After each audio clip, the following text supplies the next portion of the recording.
Salut, c'est Clément. Dans cette vidéo, on va parler d'anxiété sociale et pour ça, je vais vous raconter un petit événement qui s'est passé ce matin où on était en atelier de connexion authentique avec des anciens clients et un client actuel. Et, euh, et en fait, il y en a un qui a dit quelque chose qui a énervé un autre. Cet autre a exprimé que ce que venait de dire le premier l'avait énervé. Et donc, cette première personne, on va dire pour plus simple, personne A a dit quelque chose à personne B qui a énervé personne B. Personne B l'a exprimé. Et ce qu'a répondu A, c'est... euh, il a dit que dans un premier temps, entendre la réponse de B qui était un peu agressive, ça l'avait stressé. Mais que dans un deuxième temps, ça l'avait rassuré parce que c'est typiquement le genre de réponse qu'il aurait peur de recevoir dans la vraie vie. Et le fait de là l'avoir reçu et d'avoir vu qu'il n'avait pas une réaction, qu'il avait un peu de stress, mais pas non plus quelque chose d'extraordinaire, ça l'a rassuré sur ses capacités à faire face à ça quand il le rencontrera dans la vraie vie. En d'autres termes, il s'est exposé à ce qui lui faisait peur en termes d'interaction sociale. Il a vu que c'était pas si grave, que l'impact sur lui n'était pas si important, donc ça l'a rassuré.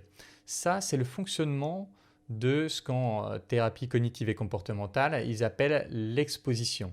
On s'expose au stimulus qui fait peur, et à force de s'exposer, et si on s'expose de manière suffisamment prolongée, ce truc disparaît. Et en fait, j'étais en train de lire un article hier par rapport à mes recherches autour de la connexion authentique sur la thérapie cognitive et comportementale. C'était un article de Butler, je crois que c'est 1975 ou 85, et si ça vous intéresse, je pourrais vous retrouver la référence. Et Butler disait que le problème avec les méthodes actuelles, c'est que c'est pas assez repeatable, il met en anglais, c'est-à-dire on ne peut pas assez le répéter et c'est pas assez contrôlable.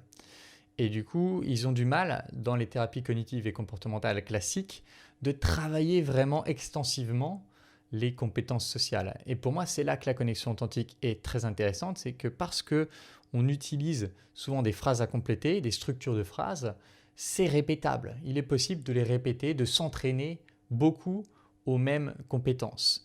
Et c'est une exposition qui est contrôlée parce que, bien sûr, il y a d'une part un environnement rassurant, mais aussi je peux contrôler ce que je vais dire. Et comme chacun contrôle un petit peu, dose l'intensité, eh bien ça permet de ne pas s'exposer tout de suite à une intensité maximale.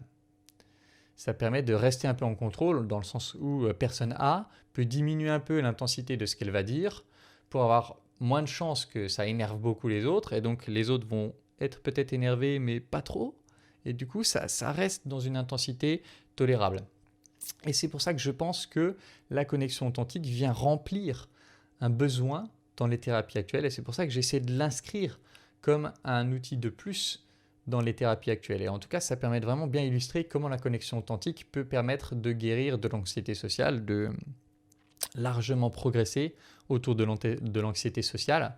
La connexion authentique fournit un espace protégé pour s'exposer à ce qui peut faire peur dans l'interaction sociale, ainsi se familiariser avec ça et pouvoir se prouver qu'on est capable de faire face. Et donc, pouvoir plus facilement le transférer dans la vraie vie, oser le faire dans la vraie vie, puis s'exposer dans la vraie vie et étouffer cette peur qu'il se passe quelque chose de fou ou alors que je ne serais pas capable de réagir.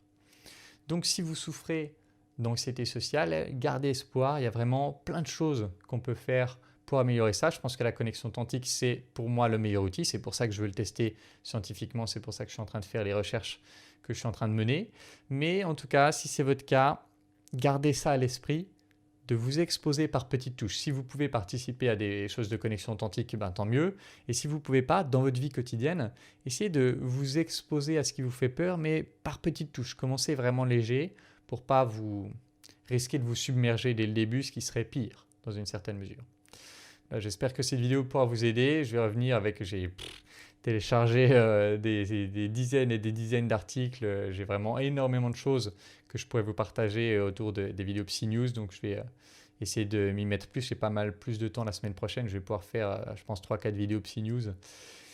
Et voilà, c'est tout pour cette vidéo. Comme d'habitude, si vous voulez travailler avec moi, vous pouvez postuler à l'École des Guerriers. Là, le problème, c'est que la prochaine école des guerriers, c'est en septembre, c'est dans longtemps, mais certainement que je referai des ateliers de connexion authentique gratuits, d'introduction ici et là. Donc quand c'est le cas, je poste une vidéo sur la chaîne, n'hésitez pas à vous inscrire, à nous rejoindre. Vous allez voir que c'est vraiment une pratique exceptionnelle. Et, euh, et bah, si ça vous intéresse, venez tout simplement. Voilà, c'est tout pour cette vidéo. En attendant la prochaine, je vous embrasse et je vous dis à bientôt. Ciao.